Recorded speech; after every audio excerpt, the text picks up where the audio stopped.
Taiwan نے چین کے ساتھ تعلقات بنا کے تعلقات استوار کر کے امریکہ کو سرخ جھنڈی دکھا دی ہے.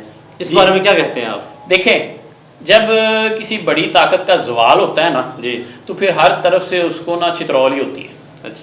اب تائیوان جو ہے یہ بیسیکلی چین کہتا ہے کہ ہمارا اندرونی مسئلہ ہے اور ہماری ایک ریاست ہے تائیوان جس کو ہم نے مطلب ایک حد تک آزادی دی ہوئی تھی. جی. تو اب اس کو ہم نے واپس معاہدے کے مطابق آزاد کیا تھا، معاہدے کے مطابق مرج کر رہے ہیں. لیکن امریکہ اتنی دور سے آ کے تو اس میں بھی ٹانگ اڑا رہا تھا. وہ تائیوان میں بعض جو ہے نا چین مخالف قوتوں کو اربوں ڈالر کی فنڈنگ کر کے تو انہوں نے چین کے خلاف اکسایا عوام کو، تائیوان کے حکمرانوں کو.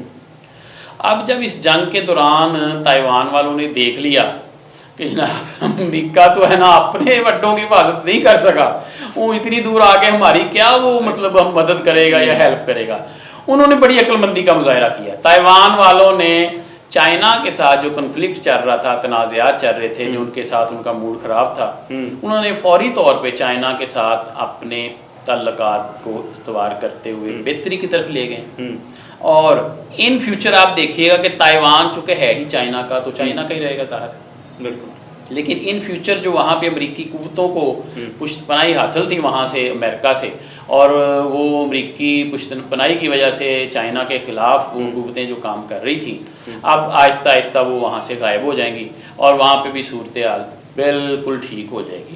میں آپ کو ایک بات پوری ذمہ داری سے بتا رہا ہوں، پوری دنیا میں جہاں بھی انٹرنیشنل لیول پہ کوئی کنفلکٹ ہوا ہے، کوئی تنازع ہوا ہے، آپ چیک کر لیں ان سب کے پیچھے وہ تنازع پھیلانے والا، لڑائی ڈلوانے والا ایک ہی ملک ہے.